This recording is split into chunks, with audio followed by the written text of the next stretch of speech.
8:52 p.m., September 7, 1940.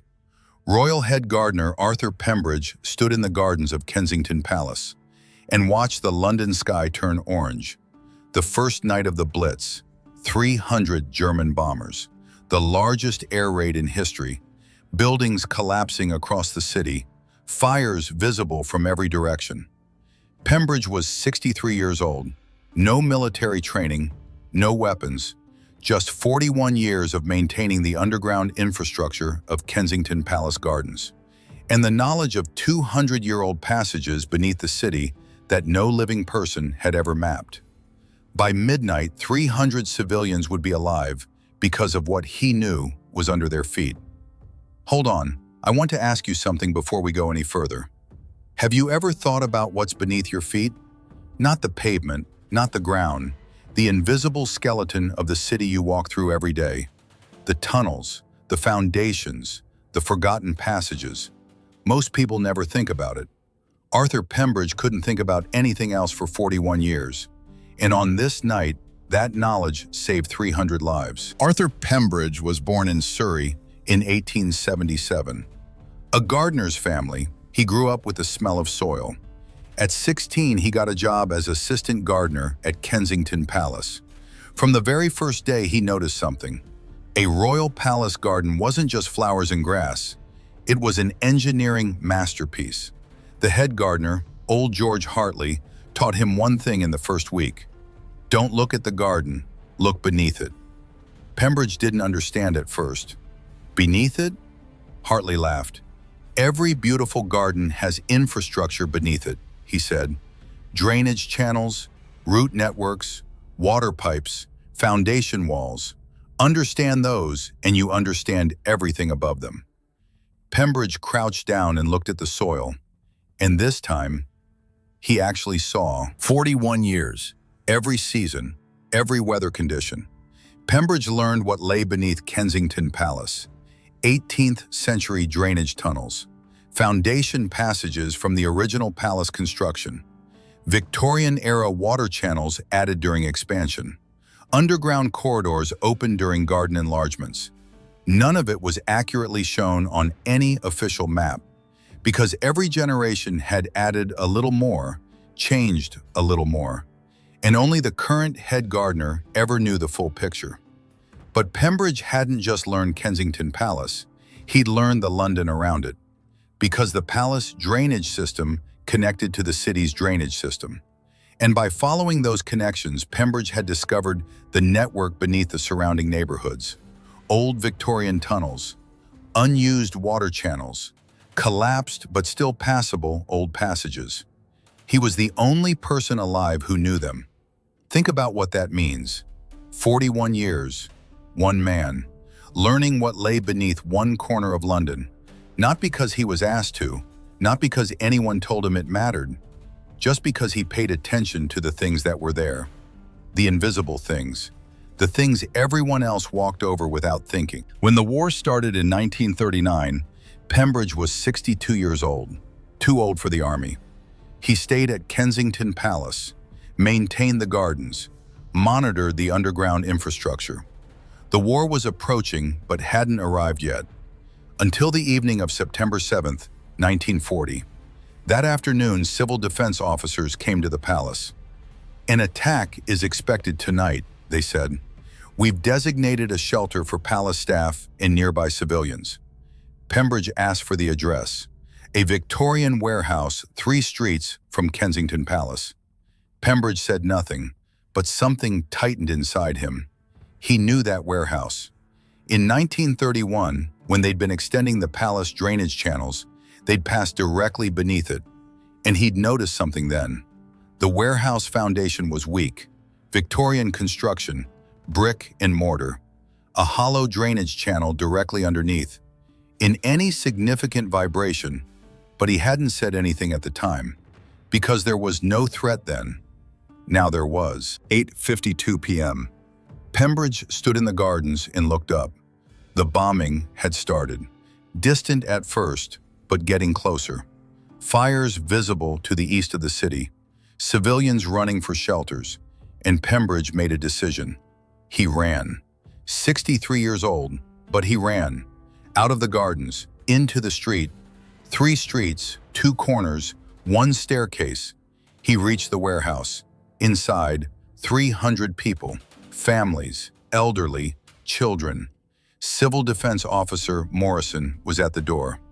Everyone inside, he was saying, "This is safe." Pembridge went to Morrison. "This building is not safe," he said. Morrison looked at him. "Who are you?" "Royal Head Gardener at Kensington Palace. There is a hollow drainage channel beneath this building. The floor is compromised. Bombing vibrations." "The building is certified," said Morrison. "Civil defense engineers checked it." "The engineers don't know about this channel," said Pembridge. "It's on no map. I know it." Morrison looked at him. "Sir, down," he said. "Let me calm you down." Pembridge didn't sit down. He turned and went inside. 300 people had packed into the shelter. Pembridge examined the walls. The east wall. There, exactly where he remembered. An old door frame, plastered over, but the passage was still behind it. Bricked up in the 1890s. How did Pembridge know? Because that passage connected to the palace's old drainage network, and Pembridge knew every centimeter of that network. Pembridge walked to the doorframe, felt the plaster, thin, loose, applied purely for appearance. He turned and looked around, called to a man standing nearby. "Help me," he said. The man looked at him. "What are you going to do?" "We're going to open this wall." Morrison came running. "What are you doing? Stop!" Pembridge turned. "This passage connects to the palace's old drainage tunnel. That tunnel runs south for 400 meters. It comes up beneath the granite foundation area of Hyde Park. Granite. No bomb can damage granite." "How do you know this?" "I've been digging in this ground for 41 years, said Pembridge. Morrison stared. "This is not a gardener's." And then a sound, low, deep, a vibration coming from the floor itself. Pembridge recognized it immediately. The same sound, the same vibration, the sound he'd heard once before, in 1923, when a drainage tunnel beneath the Kensington Palace rose garden had given way after 3 days of heavy rain. "Now," said Pembridge. He didn't raise his voice, but everyone heard him. "Move now, everyone, toward this wall." 300 people looked at him. Morrison shouted, "Nobody move! This man has no authority!" Pembridge turned to Morrison. "I'm not listening to you," he said quietly, "because you're wrong, and we don't have time to prove it." Then he turned to the people. "Please," he said, "trust me, just come toward this wall." A woman stood up, then the man beside her, then a family, then everyone. Pembridge started breaking through the plaster, no tools, with his palms, his fingers. The plaster fell away. Behind it, a wooden door frame. Pembridge pushed the door. It opened. A dark tunnel, narrow, low ceiling, 200-year-old stone walls, but solid, granite-founded. "Move forward," said Pembridge. "Single file, steady pace, don't stop." People began entering the tunnel, hesitantly at first, then faster. Pembridge stood at the entrance and counted. Every single person. 1, 2, 3. Morrison was still shouting somewhere behind him. Pembridge didn't hear him. He just counted. 100, 150, 200. The floor shook. A heavy bomb. Close. Dust fell from the ceiling. People screamed but kept moving. 250, 280. The last person entered the tunnel. Pembridge turned. Morrison was standing at the entrance, alone. Pembridge extended his hand. "Come," he said. Morrison looked at him, then took his hand. The two of them entered the tunnel together. 11 minutes later, the warehouse collapsed. Completely, Victorian brick and mortar. The floor over the hollow drainage channel. Exactly as Pembridge had said. 400 tons of rubble. Nobody was inside. At the other end of the tunnel, they emerged beneath Hyde Park. Granite foundation, no damage whatsoever. 300 people, every single one alive. Pembridge sat down, put his back against the granite wall, looked at his hands. Plaster dust and blood. He'd cut them breaking through the door. He hadn't noticed until now. Morrison came and sat beside him, quiet for a long time. "How did you know?" he said finally. Pembridge thought about it.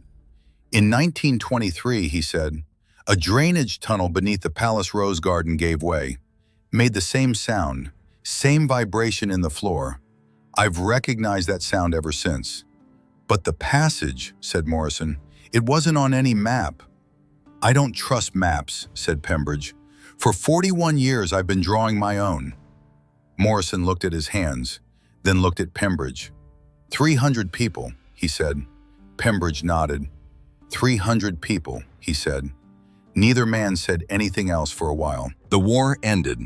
Pembridge went back to Kensington Palace, back to the gardens, the drainage channels, the route networks. He never told anyone anything. When people asked, he said, "Helped out a bit that night," nothing more.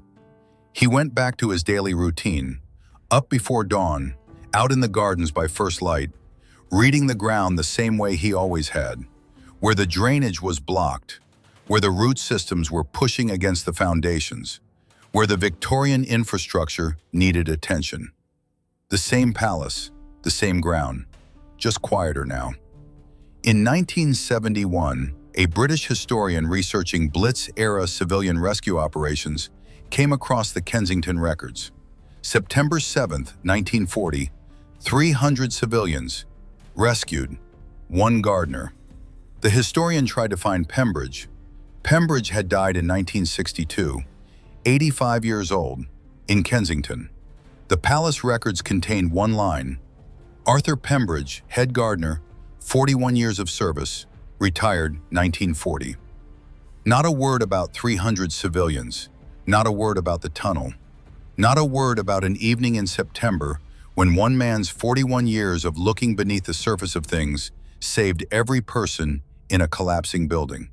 But right now, you know, and that matters. Think about this. Arthur Pembridge didn't go out that night with special equipment. He didn't go with classified training or military tactics. He went with something he'd built over 41 years by paying attention to what was beneath the surface. Every drainage channel, every foundation wall, every forgotten passage. Nobody had asked him to learn those things. Nobody had told him they would ever matter. He just paid attention because that's what he did. Is there something in your life that you've spent years noticing that nobody else thinks to notice? A place you understand from the inside out. A system that makes sense to you when it confuses everyone else. Knowledge that's been building quietly in you for years, waiting for the moment it's needed. Tell me in the comments. I read every single one. If this story hit you, hit that like button. Every like tells YouTube to push this story out to more people who need to hear it. Subscribe and turn on notifications. We dig through forgotten archives every single day and bring these people back. They deserve to be remembered, and you're the reason they will be.